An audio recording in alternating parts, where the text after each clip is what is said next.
m'appelle Jean-François Moquin, je suis un des pasteurs ici. Durant l'été, avec les vacances et tout ça, ça n'a tout simplement juste pas à donner pour le mois de juillet. J'avais été invité à prêcher à d'autres églises, mais pas ici durant les vacances. Donc, je suis content d'être avec vous ce matin. J'espère que vous profitez de votre été. Hein? Il n'y a pas trop de pluie pour vous? Non? Non, en ce moment, il fait beau, là. On devrait être correct. Donc, on est dans une série en ce moment qu'on poursuit, une série dans l'Évangile de Luc, qu'on a appelée Un appel pour tous. Et puis, ce matin en particulier, notre texte, c'est dans Luc au chapitre 8. Et puis, on va particulièrement parler d'un appel pour tous aujourd'hui, avec la parabole du semeur. On va lire dans la Bible le passage. Il y a plusieurs passages qu'on va voir sur les PowerPoint, mais on va lire le passage directement dans nos Bibles. J'aime ça, moi.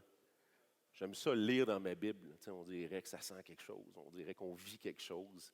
Quand je retourne chez nous, il y a des petites notes, il y a toutes sortes de choses de même. Donc, on va faire ça ce matin.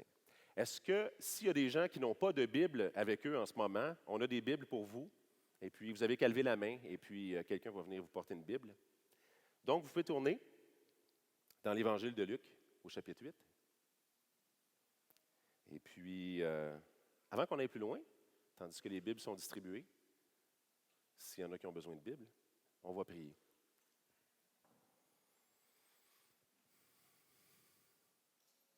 Seigneur, je veux qu'on reste dans le même esprit que celui où on était quand on était en train de te louer.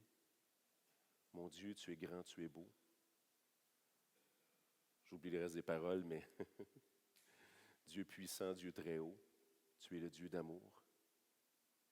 C'est à cause de ça, Seigneur, qu'on est ici ce matin. Parce que nos cœurs ont été gagnés par ton Fils. Tu as changé nos vies. Tu vis à l'intérieur de nous. Ta parole est vivante. Ta parole nous communique par ton esprit. Et l'homme intérieur réagit quand on entend ta parole, Seigneur. Et comme d'habitude, on est ici, on est tes disciples. Pareil comme si on était au pied de la montagne. Pareil comme si on était sur le bord de la mer. Quand tu étais sur la barque et que tu prêchais l'Évangile, la bonne nouvelle. On est ici, Seigneur, et nos cœurs sont ouverts. On veut que tu nous parles. Particulièrement ce matin, avec le message qui parle de nos cœurs et de notre capacité d'entendre, la manière avec laquelle on entend. Parle à nos cœurs, s'il te plaît, Seigneur. S'il y a des roches dans la terre de nos cœurs, permets-nous de les enlever, Seigneur. Accompagne-nous, s'il te plaît. S'il y a des épines, accompagne-nous pour qu'on sache comment les retirer. Que notre terre, Seigneur, soit cette terre-là qui est une bonne terre et qui produit des fruits pour la gloire de Jésus, notre Sauveur. C'est ce qu'on te demande, Seigneur. Laisse-nous pas à nous-mêmes, s'il te plaît, Seigneur. Laisse-nous même pas à notre intelligence qui est capable de comprendre. Révèle par ton esprit. Transforme nos vies. Révèle-toi, Seigneur, et transforme-nous. Transforme les Laurentides par les fruits que tu vas produire dans nos vies. Je te le demande dans le nom de Jésus. Amen. Donc voilà. On est dans l'Évangile de Luc, au chapitre 8. Et puis, on va commencer avec une première slide. Je vais prendre un petit verre d'eau. Il faut que je l'ouvre, hein? C'est toujours ça le truc. Mais ça on. Voilà. Je commence avec des petites phrases. Là, j'ai fait un petit peu différent. Souvent, j'aime faire des PowerPoint pour que ce soit le plus précis possible pour vous, puis qu'il y ait des repères visuels pour retenir au maximum l'enseignement. Puis là, j'ai fait quelques phrases que j'ai écrites. Puis habituellement, c'est rare que je vais faire des phrases puis que je vais les écrire. Mais des fois, dans une phrase, on a le temps de penser comme il faut puis d'écrire les idées comme il faut. Et puis là, je vais avoir quelques phrases pour vous pour qu'on comprenne au maximum l'essence de ce que Dieu veut nous communiquer dans la parabole du semeur ici. La parabole du semeur expose les différents types de cœurs qui entendent la bonne nouvelle de l'Évangile, ainsi que la manière avec laquelle ils répondent. C'est un appel de Dieu pour tous. Et c'est ça le sujet, c'est ça le titre de notre série. C'est un appel de Dieu pour tous, nous incitant à entendre la parole de Dieu avec un cœur honnête et bon. C'est ce qu'on va voir ensemble. 2, à renoncer à vivre pour nous-mêmes. Et 3, à vivre entièrement pour Dieu et porter du fruit pour lui. Ensuite, ayant dit ça, on va lire notre passage. C'est bon, donc Luc chapitre 8, on va commencer avec le verset 1 jusqu'au verset 21. Ensuite, Jésus allait de ville en ville et de village en village, prêchant et annonçant la bonne nouvelle du royaume de Dieu. Les 12 étaient avec lui et quelques femmes qui avaient été guéries d'esprits malins et de maladies. Marie, dite de Magdala, de laquelle étaient sortis 7 démons. Jeanne, femme de Chuza, intendante d'Hérode, Suzanne, et plusieurs autres qui l'assistaient de leurs biens. Une grande foule s'étant assemblée, et des gens étaient venus de diverses villes auprès de lui. Et il dit cette parabole. Un semeur sortit pour semer sa semence. Comme il semait, une partie de la semence tomba le long du chemin. Elle fut foulée aux pieds, et les oiseaux du ciel la mangèrent. Une autre partie tomba sur le roc. Quand elle fut levée, elle sécha parce qu'elle n'avait point d'humidité. Une autre partie tomba au milieu des épines. Les épines crurent avec elle et l'étouffèrent. Une autre partie tomba dans la bonne terre. Quand elle fut levée, elle donna du fruit au centuple. Après avoir ainsi parlé, Jésus dit à haute voix, que celui qui a des oreilles pour entendre, entende. Ses disciples lui demandèrent ce que signifiait cette parabole. Il leur répondit, verset 10, « Il vous a été donné de connaître les mystères du royaume de Dieu, mais pour les autres, cela leur est dit en parabole, afin qu'en voyant, ils ne voient point, et qu'en entendant, ils ne comprennent point. Voici ce que signifie cette parabole. La semence, c'est la parole de Dieu.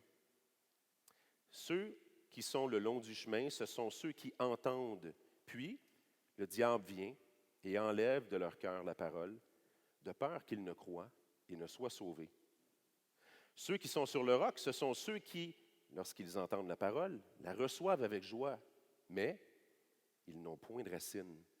Ils croient pour un temps et ils succombent au moment de la tentation. Ce qui est tombé parmi les épines, ce sont ceux qui, ayant entendu la parole, s'en vont et laissent étouffer par les soucis, les richesses et les plaisirs de la vie.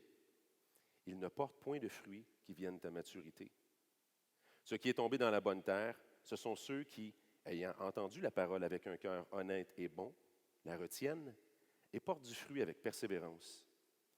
Personne, après avoir allumé une lampe, ne la couvre d'un vase ou ne la met sous un lit, mais il la met sur un chandelier afin que ceux qui entrent voient la lumière. Car il n'est rien de caché qui ne doive être découvert, rien de secret qui ne doive être connu et mis à jour. Prenez donc garde à la manière dont vous écoutez, car on donnera à celui qui a, mais à celui qui n'a pas, on ôtera même ce qu'il croit avoir. Et on va terminer avec les 2 derniers versets ici. La mère et les frères de Jésus vinrent le trouver, mais ils ne purent l'aborder à cause de la foule.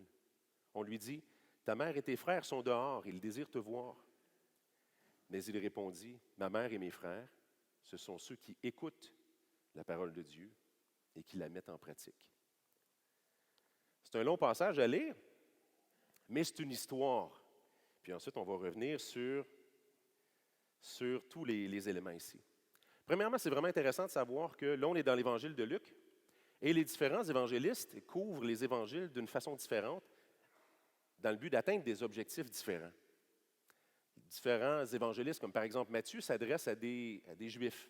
Le langage qu'il va utiliser, les analogies qu'il va utiliser, donc ils racontent tous les histoires de la vie de Jésus, mais l'objectif avec lequel ils racontent l'histoire est construit de manière à atteindre un public en particulier.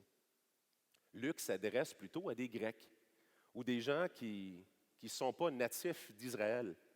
Donc, il raconte d'une certaine manière.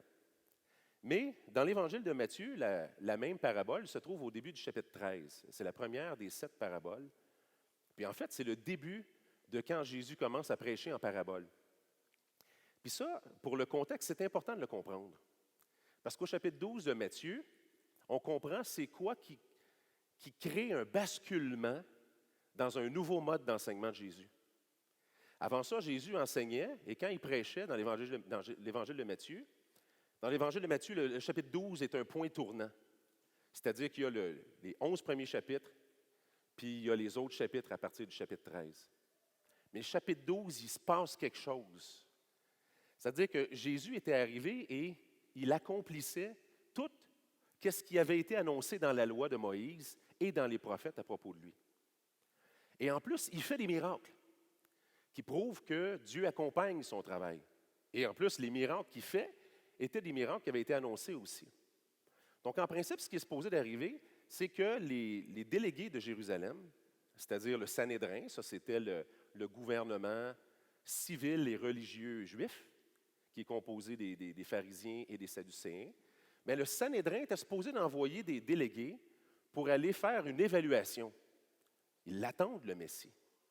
Est-ce que c'est lui ou est-ce que ce n'est pas lui? Donc, il se passe quelque chose et le ministère de Jésus arrive à un temps précis où on attendait, il y avait une attente messianique qui était palpable parce que Daniel avait déjà annoncé le temps où le Messie était pour venir. Il était pour venir après un certain calcul qui avait été fait à partir du moment où la muraille autour de Jérusalem serait reconstruite, où la parole serait envoyée que la muraille serait reconstruite. Il y aurait 483 ans avant que le Messie soit retranché d'Israël. Et donc, on est dans cette période-là où ils savent que le timing est là. Il va arriver de leur vivant que le temps qui avait été annoncé par Daniel va arriver.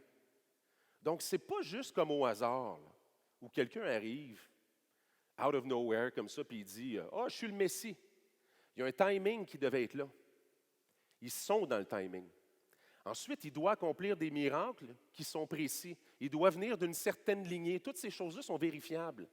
Il doit venir de la tribu de Juda. Il doit être un descendant du roi David. Tout ça, Jésus le remplit. Et il y a des miracles qu'on va voir ici, qu'il est en train de faire, qui sont, en fait, faire des miracles, c'est déjà une chose en particulier, d'inhabituel en Israël, mais il fait les miracles qui étaient annoncés à son sujet. Il va redonner la vue à des aveugles. Il va guérir des personnes qui étaient muettes. Et il y a même des miracles qui avaient été annoncés que les rabbins avaient dit depuis longtemps, qui étaient considérés comme des miracles messianiques. C'est-à-dire que ces miracles-là, il n'y avait que le Messie qui pourrait le faire. Comme entre autres, chasser un démon de quelqu'un, c'est-à-dire cette personne-là, le démon, le rendait sourd et muet. Et ça, c'est parce que les pharisiens étaient capables de chasser un démon au nom de l'Éternel. Mais ils devaient faire en sorte que le démon se nomme. Et ensuite, ils le nommaient, puis au nom de l'Éternel, ils le chassaient. Sauf que si le démon il empêche la personne de parler, il était fait. Donc, ils savaient que le Messie aurait l'autorité même sur les démons qui rendent sourds et muets.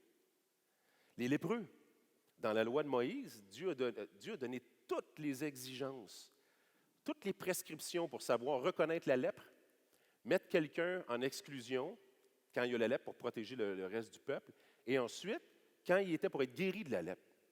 Comment le sacrificateur était pour analyser la plaie, pour voir comment la peau réagit, qu'est-ce qui s'est passé avec la plaie, puis comment elle arrive, et déclarer que quelqu'un était guéri de la lèpre, mais il n'y a jamais personne en Israël qui a été guéri de la lèpre.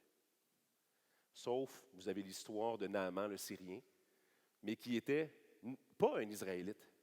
Donc, les Juifs considéraient que la lèpre, c'était une forme de jugement, parce qu'il y a eu des jugements que Dieu a faits, où quelqu'un est devenu lépreux. Et donc, il se disait, le Messie va pouvoir guérir des lépreux. Jésus guérit des lépreux. Une fois, 10 d'un coup. Et puis, il leur dit, allez vous présenter dans le temple. Allez vous présenter au Sanhédrin pour qu'ils l'analysent. Et là, ils le font. Donc là, vous avez un contexte dans lequel vous comprenez ce qui est en train d'arriver. Ce n'est pas ambigu. Ce n'est pas matière à interprétation. Ils savent qu'ils ont le Messie devant eux. Ils comprennent.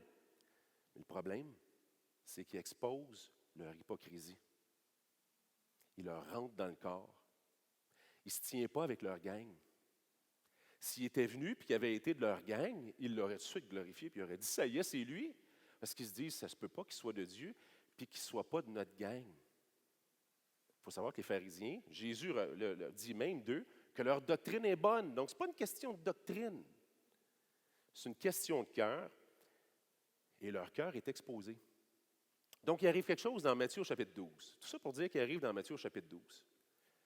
Un moment où Jésus fait un de ces miracles messianiques-là. Après avoir guéri des lépreux, là maintenant, et là, il y a le Sanhédrin qui est là, c'est-à-dire il y a des pharisiens, des sadducéens qui sont là, et ils l'observent. Et là, ils ont déjà décidé qu'ils ne voulaient pas de lui. Donc, la nation d'Israël a pris la décision, c'est-à-dire les leaders de la nation d'Israël ont pris la décision, On le sait, c'est probablement lui, mais on ne le veut pas. Je ne le veux pas. Et là, qu'est-ce qu'on fait avec ces miracles? Parce que là, dans Matthieu 12, il chasse un démon qui rend sourd et muet. Et là, vous voyez la réaction de la foule, parce que la réaction de la foule dit, mais jamais telle chose ne s'est produite en Israël. Ne serait-ce pas le fils de David? Le fils de David, c'est un terme pour dire le Messie. Et là, donc, la foule se tourne vers les pharisiens en disant, vous en avez parlé, là, il ferait ça, là, c'est lui. Là. Et là, ils prennent une décision de dire, non, non, non, non. S'il chasse des démons, c'est par le prince des démons, par Belzébuth. Donc là, à partir de ce moment-là, et ça, c'est un petit bonus pour vous, mais c'est quand même important.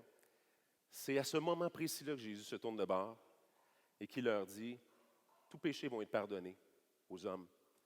Les péchés contre le Fils vont leur être pardonnés, mais le péché contre le Saint-Esprit, le blasphème contre le Saint-Esprit, ce péché-là est un péché éternel. Il ne sera pardonné ni maintenant, ni dans les générations à venir. Ce péché-là, c'est le péché de la nation. Parce qu'on lit ça, nous autres, on est comme, hey, quand est-ce que je vais le faire, ce péché-là? Je l'ai-tu fait? Parce que c'est quand même un gros problème. Si on a fait ce péché-là, il est impardonnable. Il n'y a pas de péché impardonnable pour un individu. Puis la preuve, vous voulez une preuve de ça?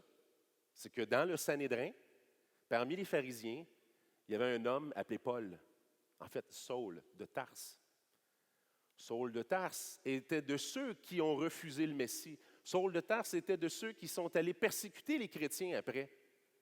Est-ce que lui n'aurait pas fait ce péché-là impardonnable? Il était justement ceux à qui Jésus l'adressait. Et pourtant, Jésus se révèle à lui sur le chemin qui mène à Damas. Il tombe en bas de son cheval tellement la lumière est radieuse. Et il entend Jésus qui lui dit, « Paul, Paul, pourquoi me persécutes-tu? »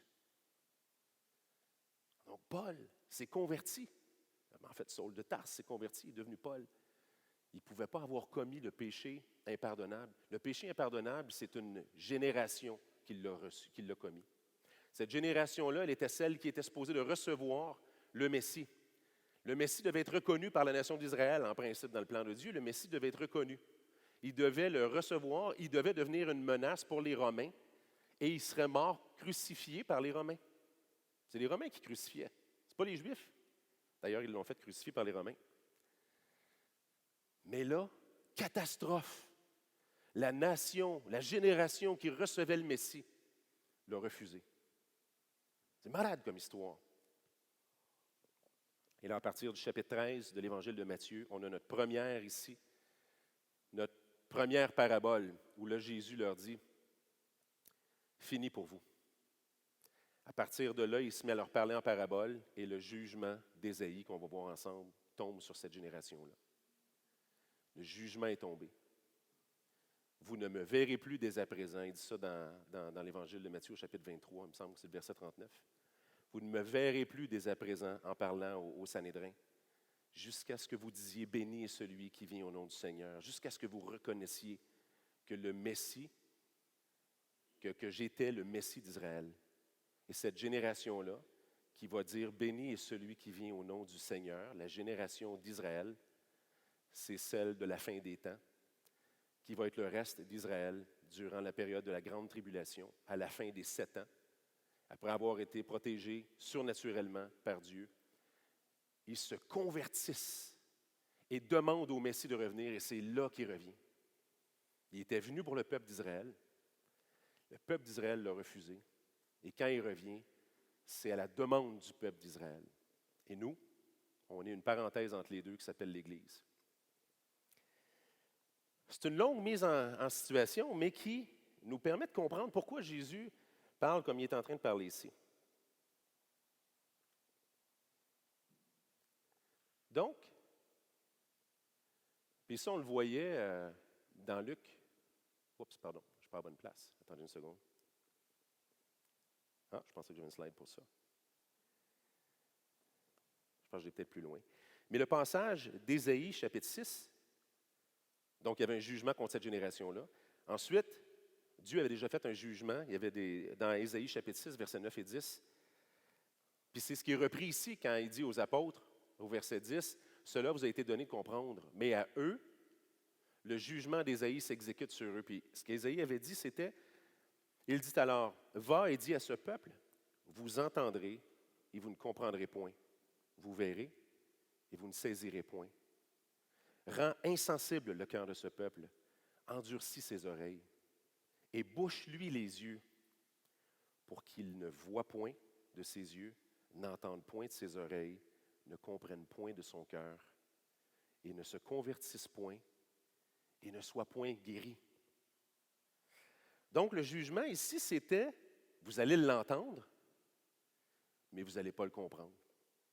Et c'est pour ça que Jésus se met à parler.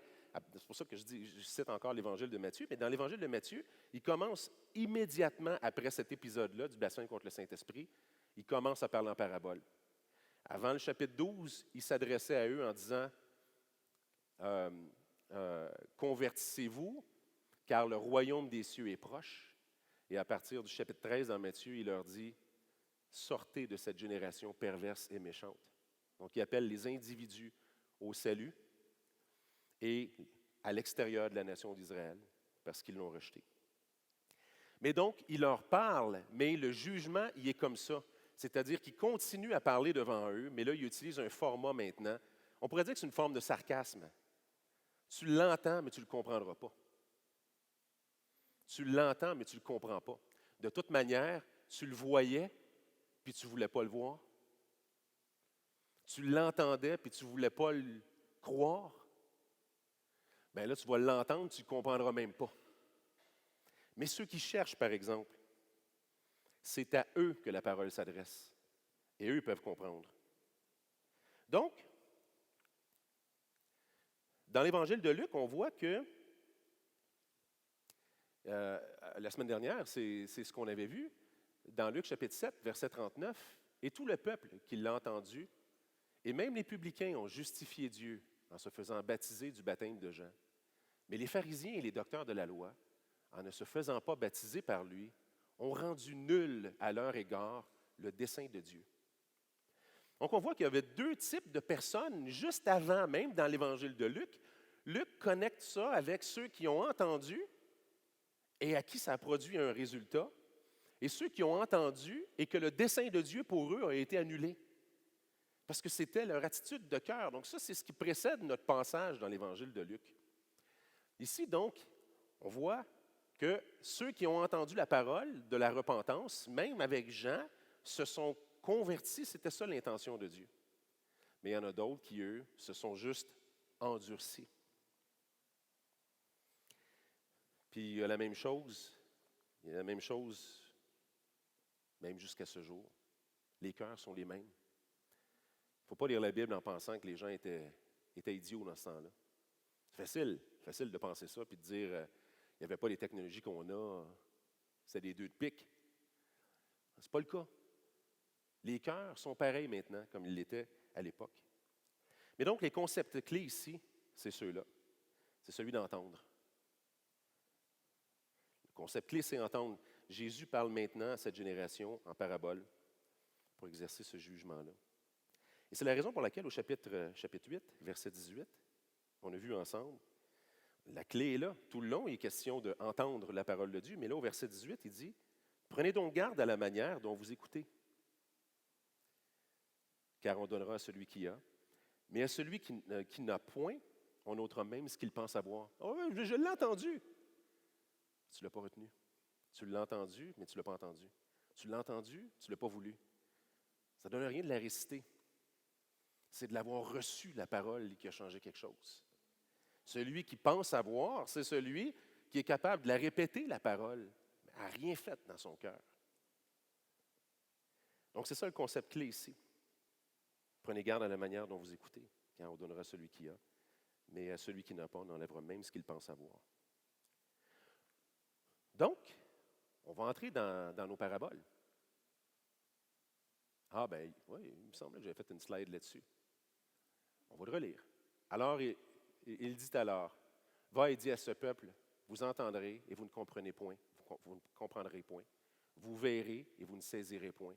Rends insensible le cœur de ce peuple, endurcis ses oreilles et bouche-lui les yeux pour qu'il ne voie point de ses yeux, n'entende point de ses oreilles, ne comprenne point de son cœur, ne se convertisse point et ne soit point guéri.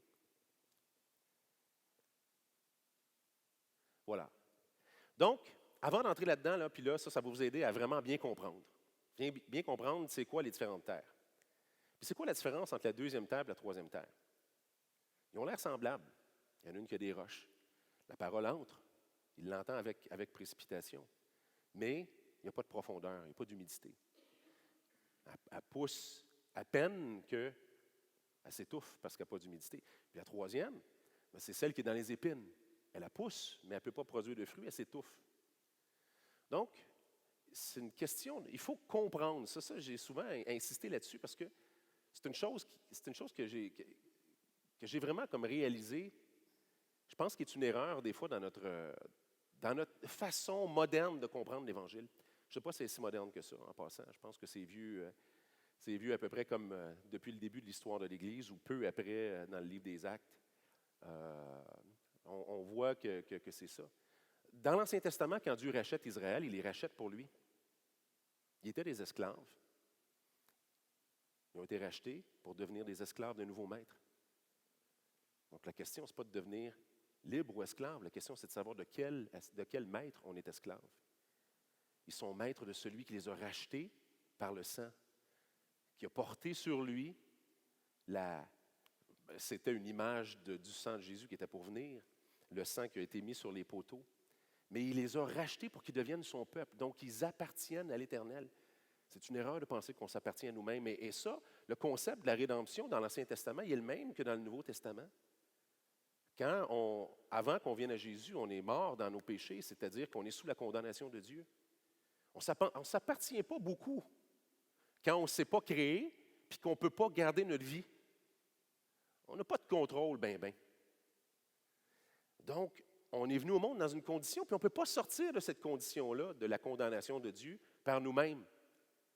On ne peut pas absoudre nos fautes devant un Dieu qui est juste. Donc, on est esclave d'une condition qu'on n'a pas choisie. Et Jésus vient et nous rachète. Et quand il nous rachète, il paye le prix pour nous et il devient pour nous le nouveau maître. Sauf que, de la même manière que l'Ancien Testament, Dieu appelle au cœur, il veut qu'il choisisse. La même chose dans le Nouveau Testament est vrai. On a été rachetés et qu'on comprenne ou pas, on est à lui. On ne s'appartient pas à nous-mêmes. On lui appartient. Mais il veut qu'on réponde avec notre cœur. Et là, on voit vraiment cette séquence-là ici, dans notre parabole. Donc, en nous rachetant, Dieu fait l'acquisition de notre vie entière. Il nous rachète pour que nous lui appartenions et que nous portions du fruit pour sa gloire. Toutefois, il ne nous force pas à le faire. Habitué à vivre pour lui-même, c'est au travers d'un processus progressif de renoncement que le croyant est conduit par Dieu à porter du fruit. Donc, oui, ça nous parle, pas vrai? Que c'est un processus progressif. Puis en passant, Dieu est au courant. Puis Dieu connaît nos cœurs. Puis Dieu le sait qu'on n'est pas fait de grand-chose. Puis on n'a pas compris grand-chose des fois quand on est venu à Jésus. On a compris qu'il nous aimait. On a répondu avec notre cœur. On ne comprenait pas tous ces détails-là. On ne le sait pas. On ne le sait pas qu'on doit lui donner tout. Mais il nous prend par la main, comme un père qui aime ses enfants. Il nous apprend à faire du basic. On se scratche les genoux. On met des petits trous sur le côté pour qu'on ne vacille pas trop. Il nous apprend à marcher, il nous apprend à faire du vélo, il nous apprend à nager, il nous apprend progressivement à faire toutes les choses de la vie, jusqu'à temps qu'il s'attende de nous à ce qu'on prenne le relais et qu'on continue nous-mêmes. Donc, dans sa bonté, il sait qu'on est habitué à vivre pour nous-mêmes. On a toujours été dans ce pattern-là. C'est ma vie. Et donc, c'est un processus progressif de renoncement que le croyant, par lequel le croyant va être amené à porter du fruit. Et donc, l'objectif du salut, c'est beaucoup plus, il est beaucoup plus large que de nous donner la vie éternelle. Puis là, regardez bien ça. L'honneur le plus grand qui nous soit fait, c'est d'être accompagné par Dieu dans le dépouillement de nous-mêmes et de porter beaucoup de fruits pour lui. Il va arriver un temps où on va réaliser que le trésor dans les cieux, il dure bien plus longtemps que le trésor sur la terre qu'on pense avoir. Mais ça, c'est la vérité. Ça, c'est comme un enfant. Vous avez déjà vu ça sur Internet, un enfant à qui on dit tiens, voilà un biscuit ou un morceau de chocolat. Tu peux le manger tout de suite, mais là, il faut que je sorte de la salle. Hein, c'est comme une expérimentation qui a déjà été faite. Là, les enfants sont là. Puis, donne un biscuit. Puis, tu peux manger le biscuit tout de suite, si tu veux. Mais si tu attends, avant que je revienne, je vais t'en donner un deuxième. Mais si quand je reviens, tu n'as mangé le premier, ben, tu vas en avoir juste un. Puis là, ben, celui qui fait l'expérimentation, il sort. Puis là, les enfants sont filmés, puis ils ne savent pas. Puis là, ils regardent le biscuit, puis ils sont comme qu'est-ce que je fais, là? Il est là, là, il est là, là, il est là, là. Puis il y en a qui le mangent. Puis il y en a qui attendent. Mais pour nous, c'est un petit peu pareil. La réalité devant nous, le temps nous paraît énorme. Écoute, 80 ans en moyenne. C'est long, 80 ans. Un jour, on va réaliser que le 80 ans en question, ça ne peut même pas se quantifier quand on le compare avec l'éternité. Et les fruits qu'on va avoir portés pour lui sont des fruits qui vont célébrer sa gloire pour toute cette éternité-là. C'est la première chose qui va nous remplir. Ce n'est pas le biscuit qui va nous remplir dans l'éternité.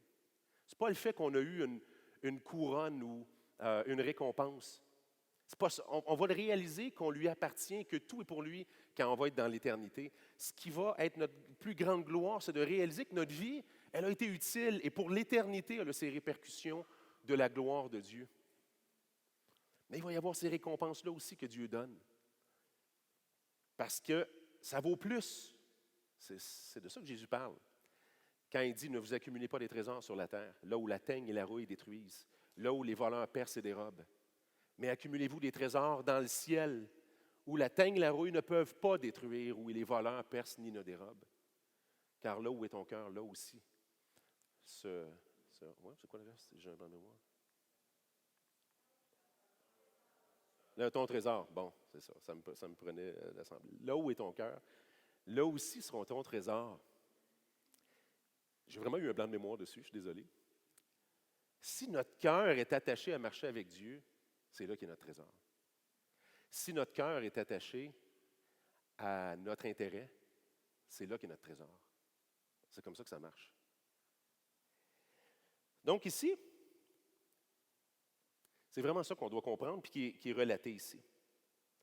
Donc ce qu'on va voir dans la première terre ici, c'est que les terres en général, je pense qu'on peut les appliquer aux croyants majoritairement, sauf la première. La première terre, c'est celle du chemin dur. Mais avant de parler des terres, imaginez-vous, je pense que je l'évoquais un peu dans ma prière, imaginez-vous qu'on est, puis c'était comme ça hein, au Québec, l'histoire du Québec, ça a été de même, dans les Laurentides en particulier. On colonisait les Laurentides et puis on se faisait donner une terre. Et puis, dans la stratégie en passant de l'Église catholique pour coloniser ou pour franciciser, mais qui était catholiciser aussi le reste du Canada, les communautés francophones au travers du Canada ont été envoyées par l'Église catholique la plupart du temps pour former des communautés francophones qui étaient aussi des communautés catholiques. Puis pour eux, c'était comme une façon de catholiciser ou d'évangéliser, de faire progresser le catholicisme. Mais il y a des histoires comme ça où ils prenaient des gens et leur disaient « La terre va t'appartenir, c'est à toi, on te la donne. Mais tu pars en train au mois de mai et tu as une terre qui est remplie. Elle est remplie d'arbres. Et là, il faut que tu coupes tous les arbres.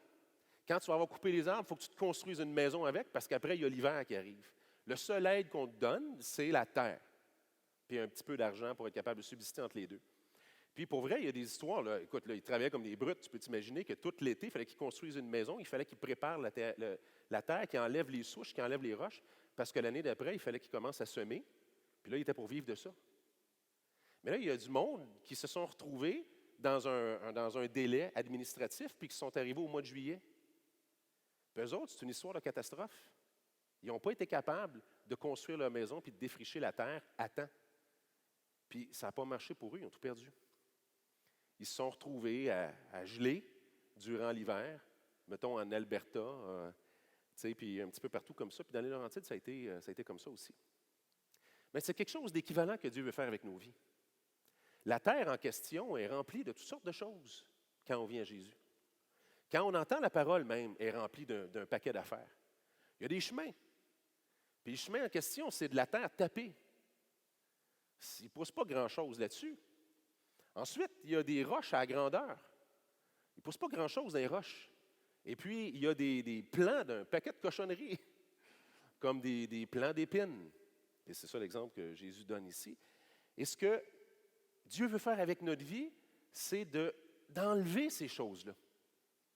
Mais ça commence avec le fait qu'il annonce l'Évangile et qu'il dit, premièrement, tu dois entendre à chaque étape. L'Évangile est entendu. C'est ça qui est la semence. L'Évangile, tu l'entends et la qualité de ton cœur va déterminer qu'est-ce qui se passe à partir de ce que tu entends. Et c'est ça ici qui sont représentés par des terres. Donc la première terre ici, c'est celle du chemin.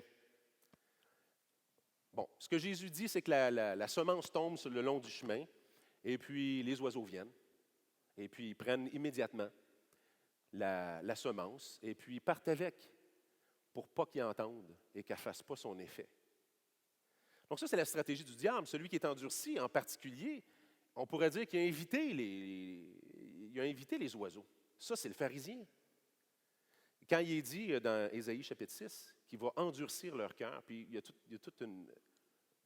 aurait toute une étude à faire sur le processus d'endurcissement du cœur. C'est quand même quelque chose qui revient à différents endroits dans la Bible, puis qui est à la base de plusieurs types de différentes positions doctrinales, théologiques.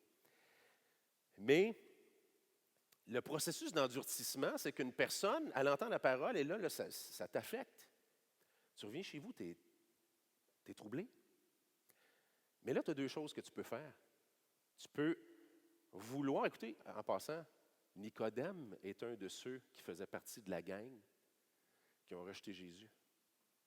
Puis ça paraît tellement mal d'avoir un cœur qui est tendre, qui est obligé d'aller voir Jésus de nuit. Donc, il revient, puis là, il est troublé. Puis il dit, mais là, je veux bien dire qu'il n'aime pas notre gang, je veux bien, mais qu'est-ce que je fais avec les miracles? Qu'est-ce que je fais avec les évidences? Qu'est-ce que je fais avec ça? Et là, c'est facile pour celui qui s'endurcit de se trouver des arguments bidons. Il n'y a pas besoin d'être le meilleur, ton argument. Il y a juste besoin d'être suffisant pour fermer le volume de ta conscience. Ma conscience, elle me parle en ce moment-là. OK. Sauf que là, je vais entendre la parole à nouveau. Ça, c'est les oiseaux qui viennent. Donc, plus les oiseaux viennent, plus on s'habitue que les oiseaux viennent, puis plus on devient confortable avec le fait que je vais entendre la parole de toute façon. Je trouve toujours le moyen de me débarrasser de mon volume. Là, on pourrait dire donc que c'est le processus d'endurcissement. Et le processus d'endurcissement, on voit entre autres illustré dans Romains chapitre 1, où Paul explique vraiment bien ce processus-là, que Dieu les a livrés à leur sens réprouvé. Il les livre maintenant à leur propre cœur. Et on peut voir ça dans nos vies, qu'à un moment donné, on dirait que ça coule sur nos épaules. Mais là, on parle ici des pharisiens qui, eux, n'ont pas voulu entendre l'Évangile. Je tiens à faire la nuance, puis la précision ici par rapport à nous, qui sommes des croyants. Nous, on l'a entendu, l'Évangile. Nous, on est tous sujets au péché qui nous veut et qui nous demande tout le temps d'y revenir. Nous, on se bat toujours avec ça. C'est une autre histoire. Ça ne veut pas dire qu'on a refusé l'Évangile.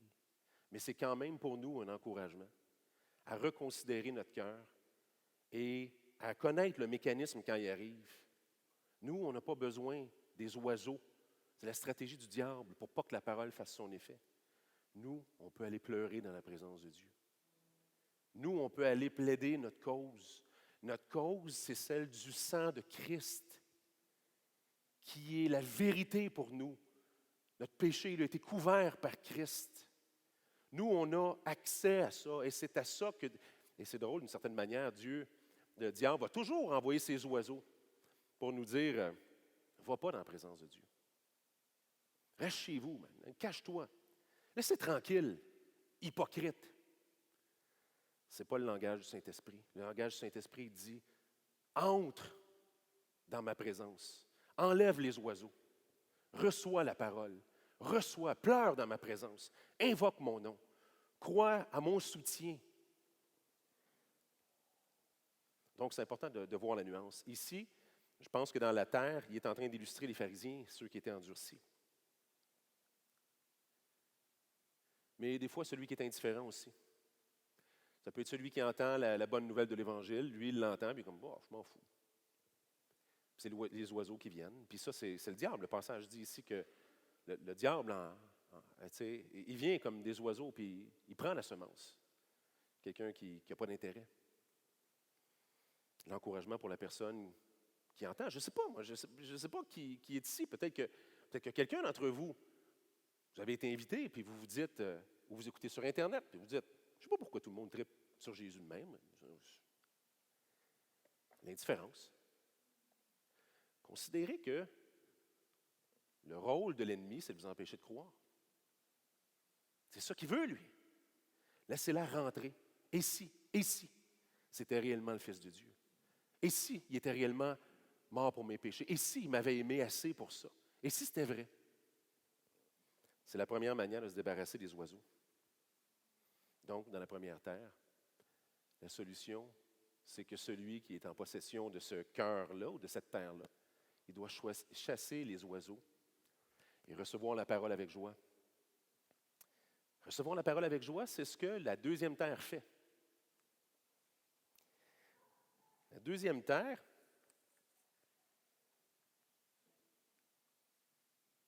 elle reçoit la parole avec joie, mais elle n'a pas de racines et elle succombe à la tentation. Mais si Dieu lui envoie la parole, c'est parce qu'il veut qu'elle prenne des racines, c'est qu'il veut qu'elle porte des fruits. C'est ça qu'il faut comprendre, ça.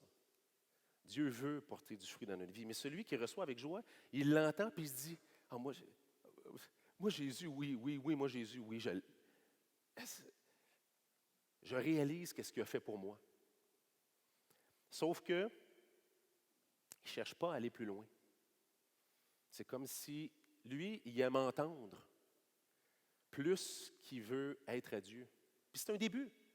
Peut-être des fois que ça peut être quelqu'un qui n'est pas encore sauvé, mais qui dit, « Ah, moi, Jésus, il m'inspire. Je ne sais pas pourquoi, j'aime entendre les paroles de Jésus. » Il y a du monde peut-être qui était dans la foule, puis qui entendait, puis qui disait, « Il parle bien. Ça résonne dans moi, mais j'ai peur. J'ai peur de lui donner ma vie. Qu'est-ce qu'il va faire avec? » Ça, c'était mon cas à moi, avant que je donne ma vie à Jésus. J'avais réalisé que Jésus était mort pour mes péchés. Je savais que j'étais pécheur, puis que j'avais besoin qu'il me sauve, puis qu'il était mort pour moi. Sauf que j'avais excusez l'expression, mais j'avais la chienne là, d'y donner ma vie. Je ne savais pas ce qu'il ferait avec. Ça me faisait freaker bien raide. C'est comme si, tout d'un coup, que je me donne à lui, puis que je deviens un moine dans un monastère, là, pour moi, ça, c'était la catastrophe. Je me disais, à 15 ans, là, je ne me vois pas porter la soutane. Il me semble que ça ne fitait pas, puis chanter des chants grégoriens. Mais je vous dis, la référence dans ma tête, c'était ça. Donc, j'avais l'impression, si je me donne à Dieu, peut-être bien que je vais devenir un moine, Mais j'entendais la parole, J'avais commencé à lire le Nouveau Testament, l'Évangile de Matthieu en particulier. Puis la parole, elle me tourmentait d'une certaine manière, mais je n'étais pas prêt à faire le saut. Donc, il y a ceux qui ne connaissent pas encore Jésus qui peuvent être dans la terre numéro 2. Mais il y a ceux qui l'ont connu, mais qui ont encore peur, qui disent, je le sais qu'il est mort pour moi, je l'ai compris ça. Je le sais qu'il m'a donné la vie éternelle, je le comprends ça aussi. Mais j'ai peur de lui en donner plus. Mais Dieu veut qu'on lui en donne plus. Notre bonheur, on le découvre à mesure qu'on lui donne toujours plus. Les choses qui m'ont le plus apporté, on pourrait dire, de joie, là, vraiment, dans mon cœur. Là. Un jour, je donnerai peut-être des exemples de différents événements dans ma vie où Dieu m'a carrément demandé de lui donner quelque chose qui valait énormément pour moi. C'est mes meilleurs souvenirs. Parce que la joie qui te remplit à l'intérieur, là, c'est indescriptible. C'est indescriptible. Plus on livre quelque chose entre ses mains qui valait cher pour nous, plus la mesure de son amour, ça se multiplie par 100. C'est notre bonheur, ce n'est pas notre malheur. On n'est pas fait pour nous, on est fait pour lui. C'est là qu'il est le bonheur. Ce n'est pas dans la préservation de notre vie pour nous-mêmes. Donc, lui, il la reçoit avec parole, mais il succombe. On pourrait dire qu'il aime entendre, mais il n'est pas prêt à payer le prix pour s'engager envers Jésus. La solution pour lui, c'est de retirer les pierres du refus de perdre sa vie entre les mains de Dieu et chercher à laisser la place nécessaire pour que la croissance de ses racines se fasse. Si on trouve ça dans notre cœur aujourd'hui, en entendant la parole aujourd'hui, ce qu'on doit faire, c'est creuser. Dans le jeune roche, si je le vois, là, c'est évident. OK? C'est lourd. Et puis, on la donne à Dieu. Parce qu'on veut que ça puisse faire pousser. Puis il y en a plein des roches dans nos vies. Ils ont plein de roches d'insécurité, plein de roches de peur. Puis une par une, on les donne à Dieu. Une par une, en reconnaissant qu'on veut que notre terre soit profitable pour lui. La troisième terre, c'est celle avec les épines, la terre épineuse. Celui qui a entendu la parole avec un cœur partagé. Son cœur est partagé. Mais il l'a entendu. Il y a des fruits. La Bible dit, Jésus dit ici qu'il y a des fruits, mais ils n'arrivent pas à pousser jusqu'à maturité parce qu'ils sont étouffés. Donc les fruits sont là. Il y a des fruits. C'est un croyant. Il a commencé à porter du fruit. Mais pour lui, les attraits du monde sont un délice qui est plus grand que l'Éternel. Fais de l'Éternel tes délices et il te donnera ce que ton cœur désire. Psaume 37, verset 4. C'est un appel ici à faire de l'Éternel notre délice. Pour lui, Mammon, parce qu'il dit ici les plaisirs du monde et l'argent, et on pourrait dire est un délice plus grand que Dieu. C'est pas que c'est pas bien d'avoir de l'argent. L'argent, c'est une des choses que Dieu a mis dans notre vie. Mais notre vie, c'est la terre. Et tout ce qui est dans notre vie, c'est la terre de Dieu. Donc, ce que Jésus veut nous conduire à faire ici, c'est de revenir au modèle à l'étape 4, où tout ça est un champ qui n'a plus de pierre, puis qui n'a plus de buissons non plus qui empêchent de pousser des fruits à maturité. Ça inclut nos talents, ça inclut nos finances, ça inclut nos loisirs, ça inclut tout. Et ça ne veut pas dire que ces choses-là n'existent plus. Ça veut dire qu'elles sont toutes à Dieu. Et que quand on analyse ensuite la manière de gérer notre vie, on doit l'analyser à la lumière de ça. C'est quoi l'équation? À qui ça profite? Je veux que ça profite à Dieu. Vous avez quand même besoin d'aller faire l'épicerie, je vous le garantis. Vous avez besoin de dormir quelque part, je vous le dis.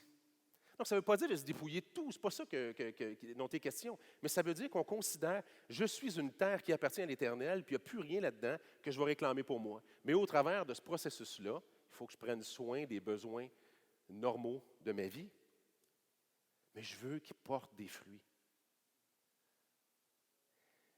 Je vais donner un exemple, je ne veux pas le gêner.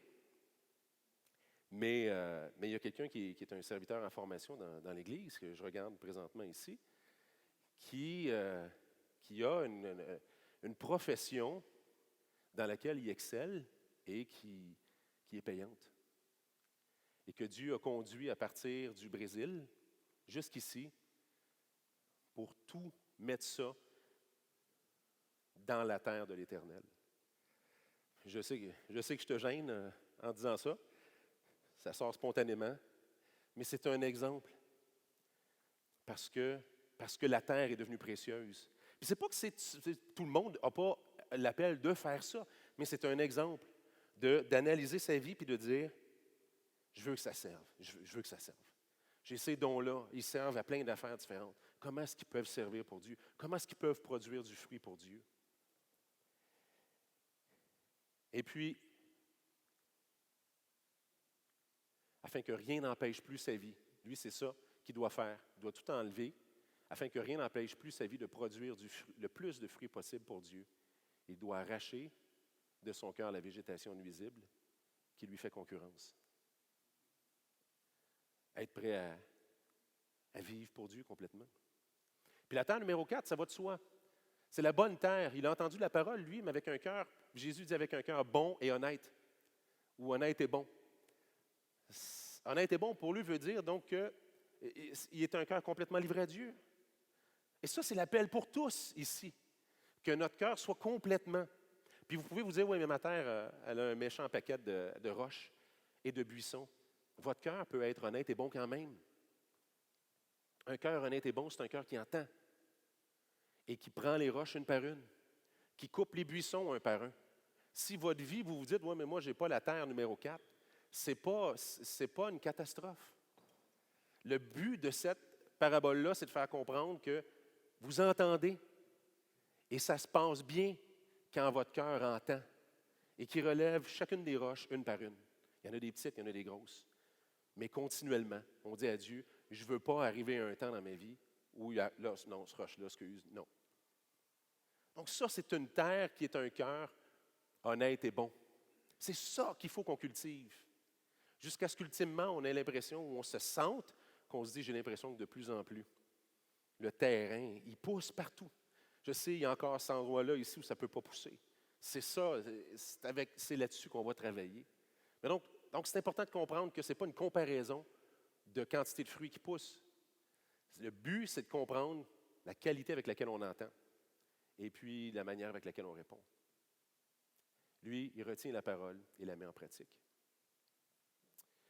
Et c'est la raison pour laquelle, ici, c'est intéressant que Jésus fait la connexion, plutôt Luc fait la connexion au verset, le verset 23, c'est écrit petit, hein? Comment? Ah, c'est plus gros en arrière. Ah, ben oui, c'est 23. Ouais. Celui qui a reçu la semence dans une bonne terre, c'est celui qui entend la parole et la comprend. Il porte du fruit et un grain en donne 100. Non, c'est dans Matthieu 13, effectivement. Parce que Matthieu, il donne plus de détails. Il dit, il porte du fruit, un grain en donne 100, un autre en donne 60 et un autre 30. Donc, quand la parole est entrée, le résultat qu'elle a produit, parce que la terre qui le recevait avait été travaillée, le résultat est bien plus grand que ce qui est entré. C'est ça qu'on doit retenir. La parole qu'on entend, que ce soit dans la prédication ou quand vous êtes en train de lire, que ce soit Dieu qui parle à nos cœurs. Il faut qu'on lui laisse l'accès de faire ce qu'il veut avec nos vies.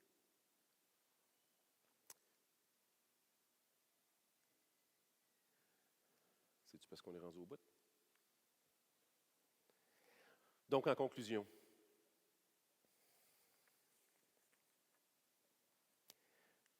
je conclurai comme ça, parce que j'ai dépassé mon temps de 6 minutes. C'est drôle, Jésus dit au verset 9 que celui qui a des oreilles entende. Tu sais, que celui qui a des oreilles pour entendre, entende.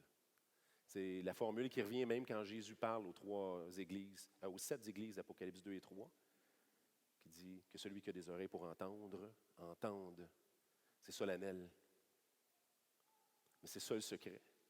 Comment mon cœur entend? Comment mon cœur comprend? Est-ce que j'ai besoin d'enlever des oiseaux? Je vais faire un épouvantail s'il faut.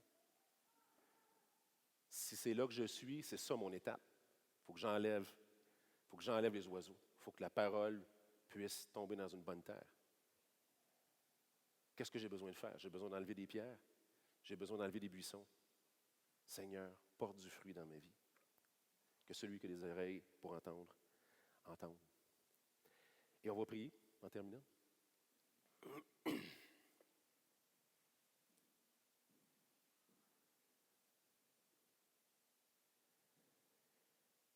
Seigneur, c'était un jugement que tu as exercé sur les Juifs qui s'étaient déjà endurcis d'entendre de leurs oreilles et de ne pas comprendre.